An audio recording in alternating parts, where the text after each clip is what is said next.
Taib's president of Middle East Forum. Thanks so much for joining me on Global Perspective. My pleasure. Daniel, you are a renowned authority on much of what's going on in the Middle East, North Africa, Europe, really the world over. But today I'd love to focus a little bit on Turkey and events there. I think any of us who are tracking events in Turkey under President Recep Erdogan, it's concerning for us. What are your thoughts on what's going on in that country?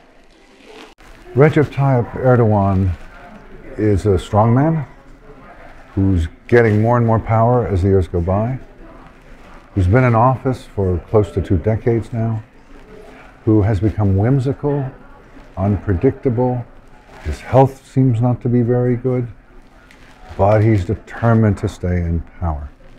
And I think that's the key.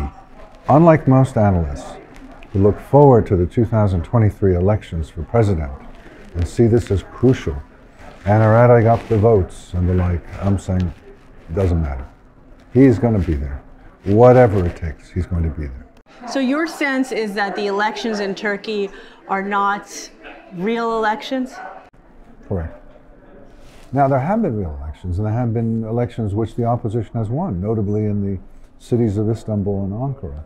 But when it comes to Erdogan's own position, I cannot imagine that he will let himself be voted out because, well, first he wants power, and secondly, he's done a lot of nasty things and he'll have to account for them. So this means he's there. And with all his idiosyncrasies, eccentricities, unpredictability, hostility, he's there. And I believe that the Venezuelan analogy is not inappropriate.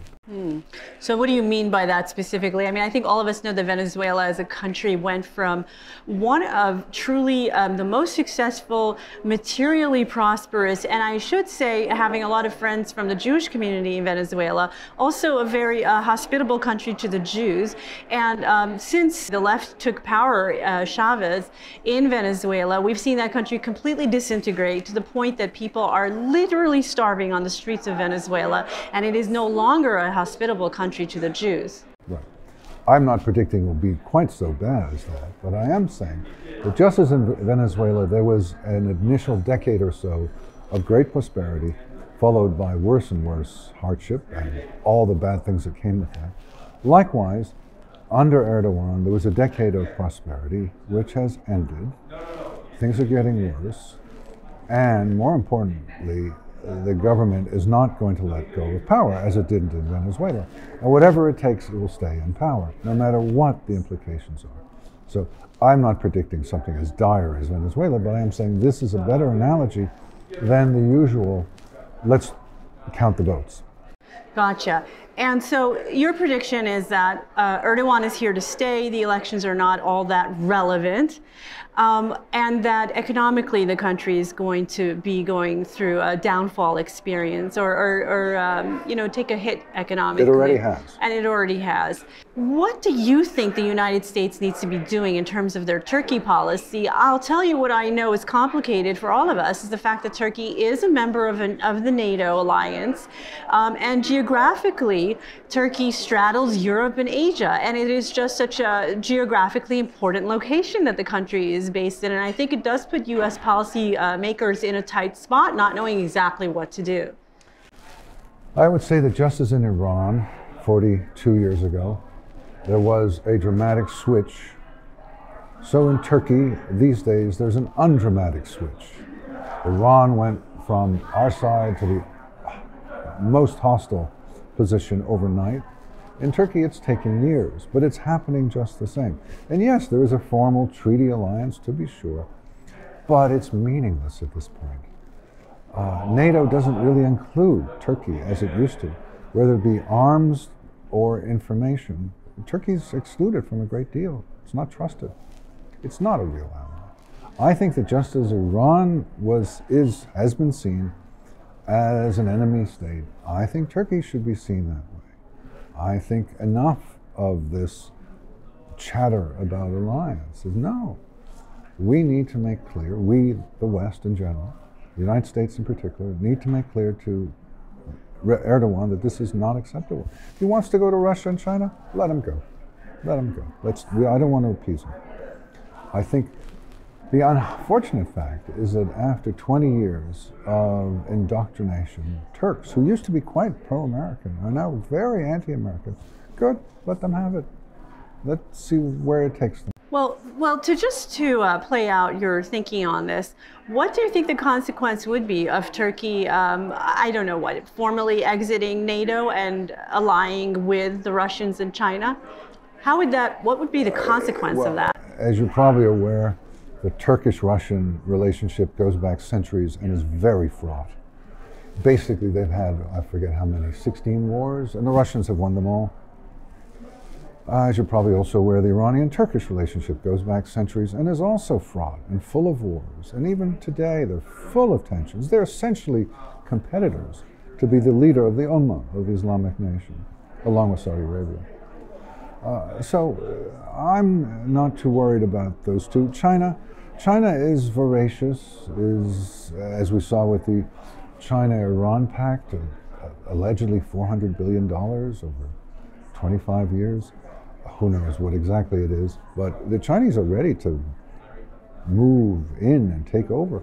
They'd want to do that in Turkey. Well, let the Turks experience that. I mean, I don't think appeasing them and hoping they'll respond favorably is going to work. I think we need cold turkey, as it were.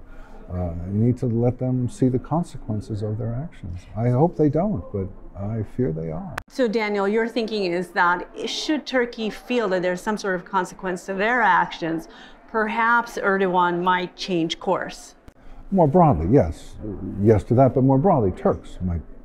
I mean, one of the striking things is that the opposition parties are in many ways more hostile to us than Erdogan is. They accuse him from time to time of being an American agent, surprising as that might seem. Well, that's rather shocking. But let's talk about the fact that there was a moment when Erdogan was accusing people in his own country of organizing a coup against him, and then he went about imprisoning and wrongfully detaining thousands upon thousands of Turks from, fields across sectors, from attorneys to journalists to, right, I don't know, your average Joe in Turkey, anyone who would ever said anything critical of the man. And so is there really an opposition left in Turkey at this point? There is. It's not a one-man tyranny. This is not Iraq under Saddam Hussein. There are still some media outlets. There certainly is in the parliament an opposition. Oh yes, there is. But it is limited in its ability to do anything. And they did win, as I mentioned before, the major mayoral positions in Ankara, Istanbul, and elsewhere. So it's not total tyranny. My point is that the Turkish population has become anti-Western, anti-American, anti-Semitic, anti-Zionist, you name it. It's really changed. And there are two basic approaches. One is to try and woo them back by being really nice and offering them benefits, arms, money, who knows what.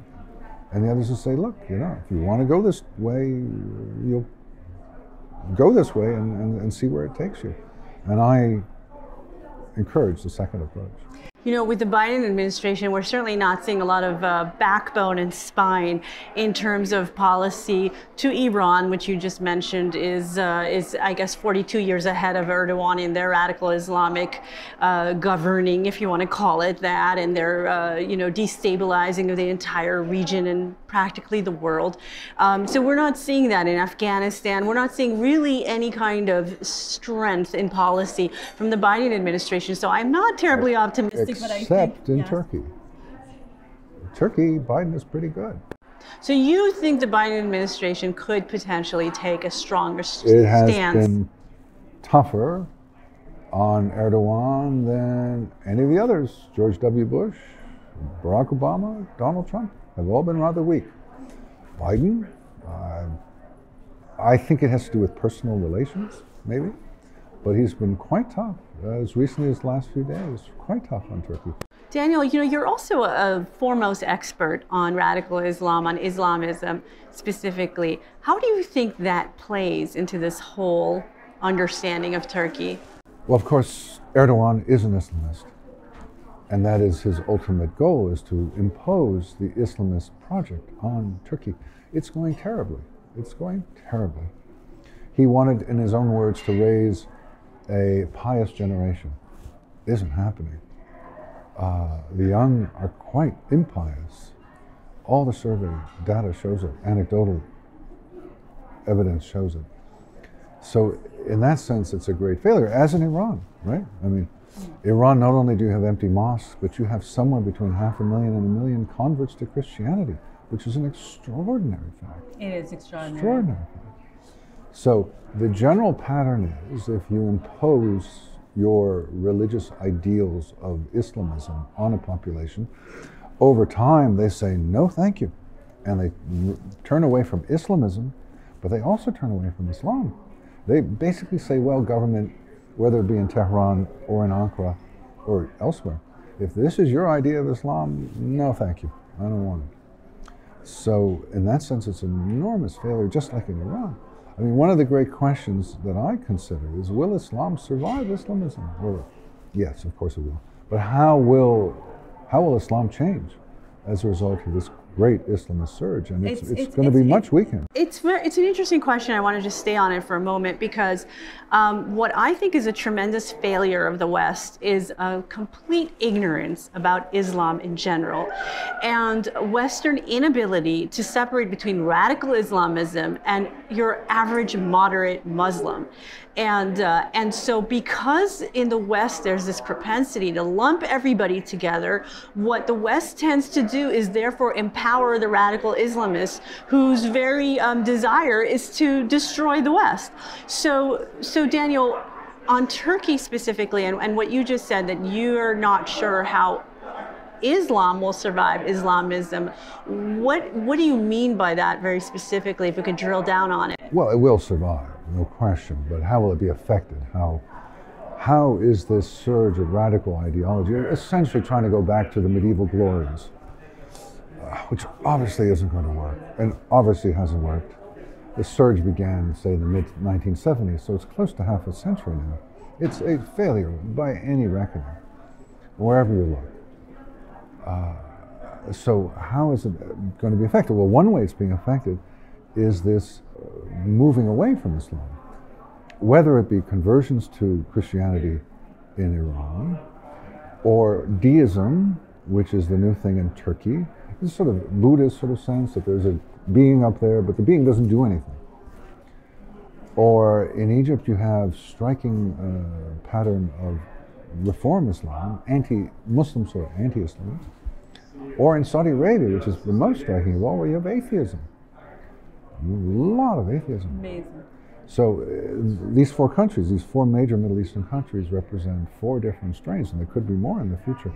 They're affecting Islam in ways that it's far too early to discern, but it's having a big impact. So the surge of Islam began about 50 years ago, and today we're seeing the decline of Islamism. Where it's going, I don't know. Islam has never in 1400 years, next year is 1400 years, had anything comparable to this. All through the West, for example, there are councils of ex-Muslims. Ex-Muslims historically did exist, of course. People didn't want to be Muslims. But by dint of Islamic rules, they were hidden. They were secret. They didn't tell anyone. Now, they're broadcasting. Their websites. Look up ex-Muslims in the United States or Germany or Holland or wherever. They're all over. And they're active, they're lobbying, they're arguing against FGM or other issues, primarily, in particular, around issues around gender and women. Very active. And this is something Muslim governments have no experience with and are, for the first time, trying to deal with and having a very difficult time. So big changes are underway. Well, it's interesting what you're raising, because I would say that there are many moderate Muslim countries where the governments have understood that the radical Islamism is certainly self-defeating for those countries. And what's interesting, I think what you're pointing out, is that perhaps faith leaders need to understand, Muslim faith leaders, that radical Islamism is also self-defeating to the religion. And so, we can only hope, but also support the the efforts of the moderate Muslim states and moderate Muslim leaders to really be able to influence the billions of Muslims out there to practice the peaceful Islam and the moderate Islam, and really beat back the Islamists who are posing a threat to everyone, but most importantly to the Muslim populations themselves. My mantra for 20 years has been radical Islam is the problem and moderate or reform Islam is the solution. I couldn't agree with you more. Good. Daniel Pipes, it's been really a pleasure and an honor to have you with us on Global Perspectives. Thanks so much for joining me. Thanks for the invitation.